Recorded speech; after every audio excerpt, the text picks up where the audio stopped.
Hello students, welcome to my YouTube channel microbiology with Deepak. Student, हम last video lecture में हमने discuss किया था फिजिकल मेथड ऑफ स्टेरिलाइजेशन। तो आज हम डिस्कस करने वाले हैं केमिकल मेथड्स ऑफ स्टेरिलाइजेशन। ये स्टेरिलाइजेशन टॉपिक का लास्ट पार्ट है। इस वीडियो लेक्चर में हम chemical method step by step देखने वाले हैं। हम इसमें liquid method and gaseous method दोनों हम कवर करने वाले हैं। तो जल्दी जल्दी चलिए स्टार्ट करते हैं वीडियो को। और गाइज, अगर आपको स्टेरिलाइजेशन टॉपिक के नोट्स चाहिए पीडीएफ फॉर्म में या पीपीटी की फॉर्म में, तो मैं इसका लिंक डिस्क्रिप्शन में प्रोवाइड कर दूंगा, आप वहां से जाकर इसे डाउनलोड कर सकते हैं। तो चलिए स्टार्ट करते हैं हमारे इस टॉपिक को, chemical method of sterilisation.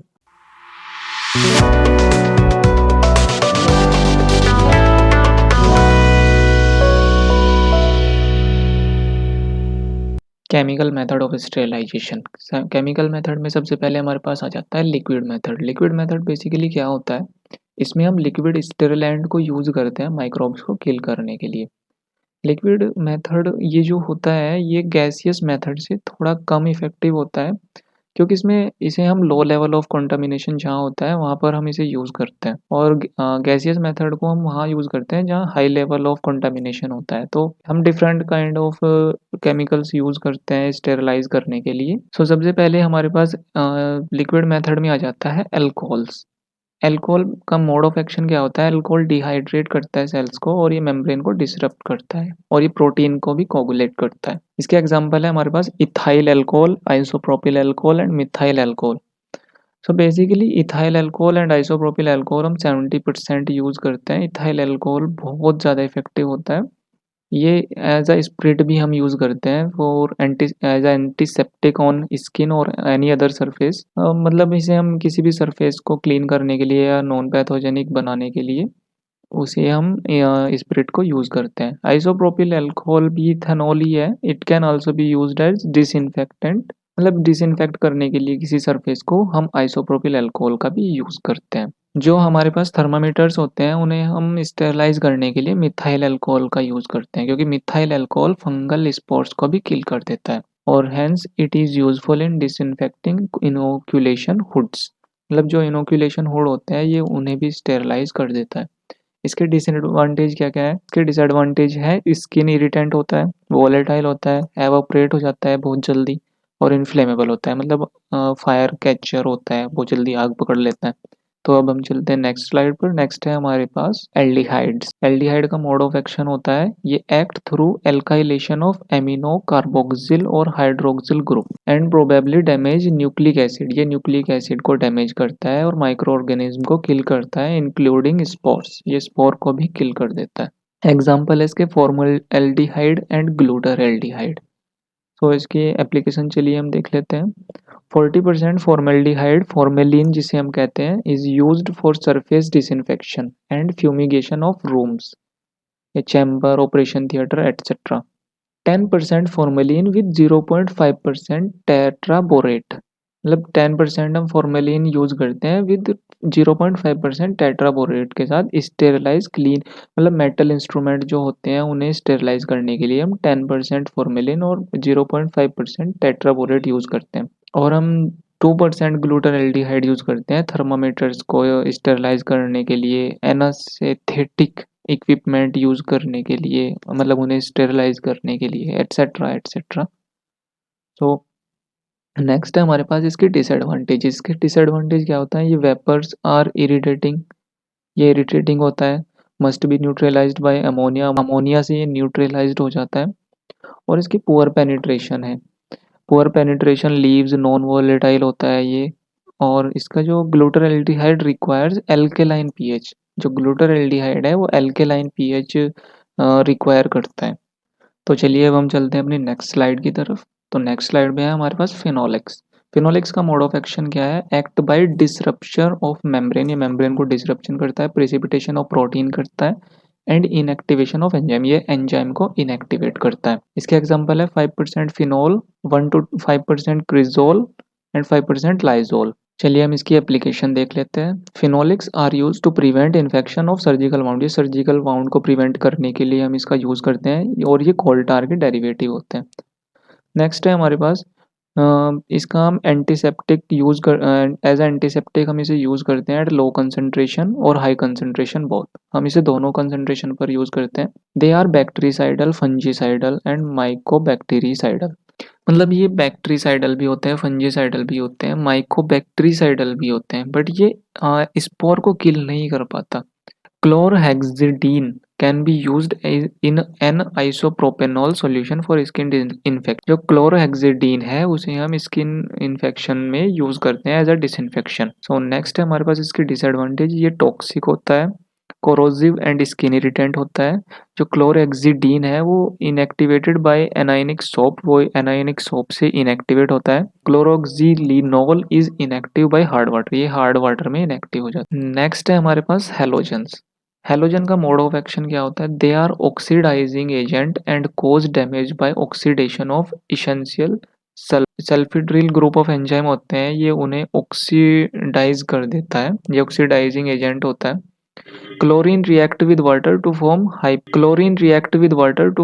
hypochlorous acid with which is microbicidal। जो क्लोरीन होता है वो वाटर के साथ रिएक्ट करता है टू फॉर्म हाइपोक्लोरस एसिड, और वो हाइपोक्लोरस एसिड माइक्रोसाइडल होता है।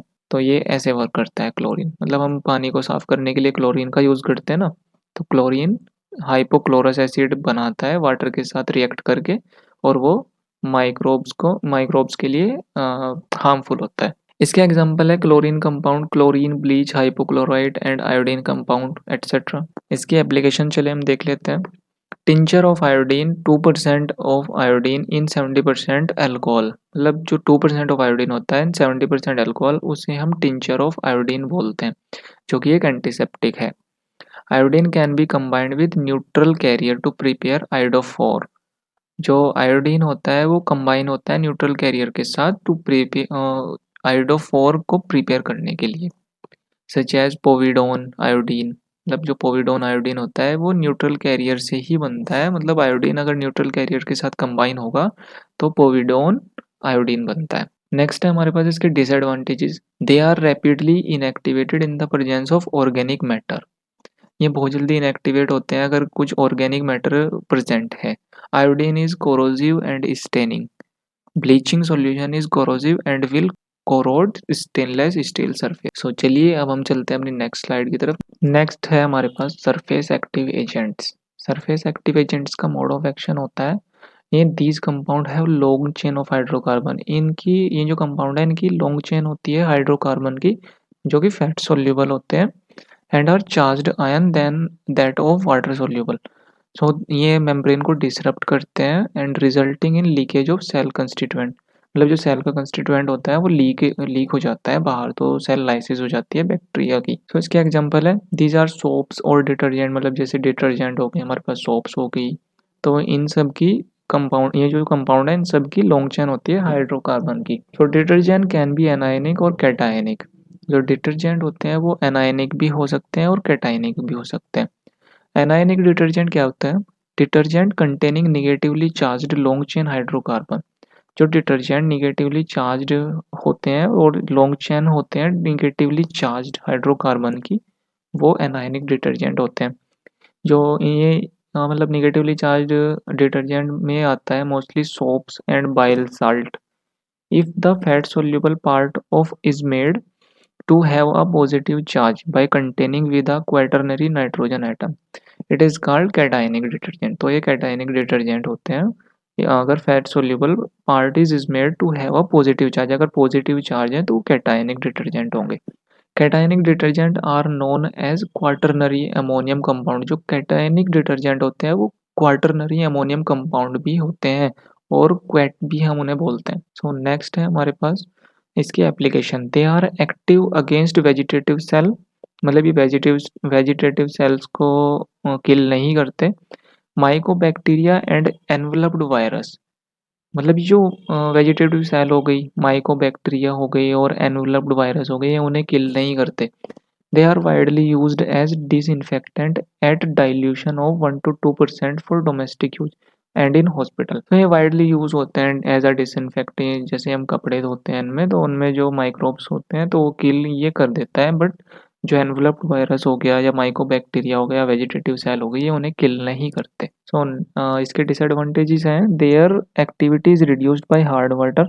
मतलब जो हमारे पास हार्ड वाटर होता है उसमें इनकी एक्टिविटी वो बहुत स्लो हो जाती है, मतलब वर्क ही नहीं करते हैं। Anionic detergent and organic matter. तो नेक्स्ट है हमारे pseudomonas can metabolise cetrimide using them as a carbon, nitrogen and energy source. तो चलिए अब हम चलते हैं अपनी नेक्स्ट स्लाइड की तरफ। नेक्स्ट स्लाइड में है हमारे पास हैवी मेटल्स। हैवी मेटल्स का मोड ऑफ एक्शन क्या होता है? Act by precipitation of protein and oxidation of sulphydryl group. They are bacteriostatic. Example है इसका mercury chloride, silver nitrate, copper sulphate, organic mercury etcetera. तो इसकी एप्लीकेशन है 1% silver nitrate solution हमारे जो आईज का ट्रीटमेंट होता है उसमें यूज़ किया जाता है। इसे हम बोलते हैं ओप्थेल्मिया नियोनेटोरम। तो ये मेथड अब तो यूज़ नहीं किया जाता, पहले यूज़ किया जाता था। Silver sulfadiazine is used topically to help prevent colonization and infection of burned tissue. So copper salt are used as an fungicide. ये जो copper salt होते हैं ये fungicide के एज अ fungicide भी यूज़ किए जाते हैं। Mercurials are inactive against virus at dilution. मतलब जब डाइल्यूट हो जाता है मर्क्यूरियल्स तो इनएक्टिव हो जाता है वायरस वायरस के अगेंस्ट। तो नेक्स्ट है हमारे पास इसके disadvantage. Mercury chloride is highly toxic. Mercury chloride बहुत ज़्यादा टॉक्सिक होता है। Are rarely inactivated by organic matter. So next है हमारे पास डाइज। डाइज का मोड ऑफ एक्शन क्या होता है? Acridine dyes are bactericidal because their interaction with bacterial nucleic acid. Acridine dyes जो होती हैं वो बैक्टीरिसाइडल होती हैं क्योंकि उनका इंटरेक्शन होता है बैक्टीरियल न्यूक्लिक एसिड के साथ। सो एक्रीडीन डाइज के हमारे पास एग्जांपल है crystal violet, malachite green and brilliant green. So acridine dyes such as acriflavine and aminacrine. Acriflavine is a mixture of proflavine. Acriflavine जो मिक्सचर है वो प्रोफ्लेविन एंड यूफ्लेविन का मिक्सचर है। एक्रीफ्लेविन जो है, only euflavine has effective anti microbial properties. सिर्फ euflavine के पास ही में एंटी माइक्रोबियल प्रॉपर्टीज होती हैं। They are more effective against gram positive bacteria so then gram negative bacteria and are more bacteriostatic in action. मतलब जो bacteria ग्राम positive bacteria होता है, जब हम इस डाई का यूज़ करते हैं यूफ्लेविन का, तो ग्राम पॉजिटिव बैक्टीरिया किल हो जाता है एंड ग्राम नेगेटिव बैक्टीरिया और बैक्टीरियोस्टेटिक जो होता है वो इस एक्शन में होता है अपने, मतलब वो किल नहीं होता ग्राम नेगेटिव बैक्टीरिया। तो इसका एप्लीकेशन है they may be used topically as antiseptic. ये एज एंटीसेप्टिक यूज़ करते हैं to treat mild burn. Mild burn को ट्रीट करने के लिए एज एंटीसेप्टिक हम इसका यूज़ करते हैं। They are used as paint on skin to treat bacterial skin infection. मतलब इसे हम बैक्टीरियल स्किन इन्फेक्शन में भी यूज़ करते हैं। नेक्स्ट आ जाता है हमारे पास gaseous method of sterilisation. Gaseous method of sterilisation में सबसे पहले आता है हमारे पास फॉर्मेल्डिहाइड। फॉर्मेल्डिहाइड ये another important higher reactive gas sterilisation process है। मतलब ये बहुत ज़्यादा हायर रिएक्टिव होता है, ये भी गैसियस मेथड है। सो अगर हम 37% फॉर्मेलिन को टेम्परेचर पर रखें 70 टू 80 डिग्री सेल्सियस पर, तो ये फॉर्मेल्डिहाइड गैस बनाता है। तो फॉर्मेल्डिहाइड में पेनिट्रेटिंग पावर तो इतनी ज़्यादा नहीं होती थाइलेन ऑक्साइड को, बट ये सेम वर्क करता है मॉडिफिकेशन ऑफ प्रोटीन में और न्यूक्लिक एसिड में। तो इस as a result of low penetrating power it is used in often limited to paper and cotton fabric. मतलब इसकी पेनिट्रेटिंग पावर कम होने की वजह से इसे हम पेपर एंड कॉटन फैब्रिक में उनको स्टेरलाइज करने के लिए यूज़ करते हैं। Formaldehyde can generally be detected by smell of concentration lower than those primitive. मतलब इसमें इसे हम डिटेक्ट कर सकते हैं क्योंकि इसमें एक अजीब सी स्मेल होती है जो कि detect during leakage of other such accident. मतलब अगर कुछ एक्सीडेंट हो जाए या कहीं से लीक हो जाए तो हम इसकी स्मेल से हम इसे पहचान सकते हैं कि कुछ लीक हो रहा है या फॉर्मेल्डिहाइड लीक हो रहा है। तो चलिए अब हम अपनी नेक्स्ट स्लाइड की तरफ चलते हैं। नेक्स्ट है हमारे पास ethylene oxide. Ethylene oxide is a common gas use for chemical treatment. ये कॉमन गैस है, इसे हम केमिकल ट्रीटमेंट और केमिकल जो इक्विपमेंट्स हैं उन्हें स्टेरिलाइज करने के लिए यूज करते हैं। This method is wide spread method used for almost. मतलब इससे हम हर चीज़ ही स्टेरिलाइज कर सकते हैं, मोस्टली 70% चीज़ें, और around 50% of disposal medical device. मतलब जो 50% डिस्पोजल मेडिकल डिवाइसेज हैं हम उन्हें भी इससे स्टेरिलाइज कर सकते हैं। Ethylene oxide treatment usually conducted, इसे हम टेम्परेचर में रखते हैं 32 डिग्री सेल्सियस में कुछ घंटों के लिए। मतलब सारे इक्विपमेंट्स इसके अंदर हम रखते हैं तो जिससे कि माइक्रो ऑर्गेनिज्म किल हो जाते हैं। तो नेक्स्ट है हमारे पास organism are more resistance to ethylene oxide treatment in a dried state. मतलब अगर ड्राइड स्टेट में ऑर्गेनिज्म होते हैं वो ज़्यादा रेजिस्टेंट होते हैं जो इथाइलिन ऑक्साइड के ट्रीटमेंट से नहीं मरते हैं। नेक्स्ट आ जाता है हमारे पास प्लाज्मा मेथड ऑफ स्टेरिलाइजेशन। इसमें हम प्लाज्मा मेथड में हम यूवी फोटॉन्स का यूज़ करते हैं बहुत ही हाई प्रेशर पे। इसका एक डिसएडवांटेजेस भी है। इसमें अगर हम यूवी प्रेशर डिक्रीज़ करेंगे तो जो यूवी फोटॉन्स होते हैं वो इनएक्टिवेट हो जाते हैं। तो उससे फिर स्टेरिलाइजेशन प्रोसेस इनकम्प्लीट रह जाता है। इसमें एक और है, the number of UV photon successfully interacting with the genetic material increase. मतलब जो नंबर ऑफ यूवी फोटॉन्स हैं वो सक्सेसफुली इंटरैक्टिंग करते रहते हैं जेनेटिक मटेरियल के साथ और इंक्रीज होते रहते हैं। प्लाज्मा मेथड ऑफ स्टेरिलाइजेशन हम अलग-अलग तरीके से भी यूज़ कर सकते हैं और इसे हम उसकी स्पेसिफिक कैरेक्टरिस्टिक पे डिपेंड होता है ये सब। अगर किसी इक्विपमेंट कोई प्लाज्मा सेंसिटिव है तो हम उसे इसमें स्टेरलाइज़ नहीं कर सकते। बट जो प्लाज्मा सेंसिटिव नहीं है उसे हम इसमें स्टेरलाइज़ आराम से कर सकते हैं। So that's it for today guys. आज स्टेरिलाइजेशन टॉपिक कंप्लीट हो चुका है। अगर आपको ये वीडियो अच्छी लगी हो then please like the video and hit the subscribe button. So stay tuned. Have a good day ahead.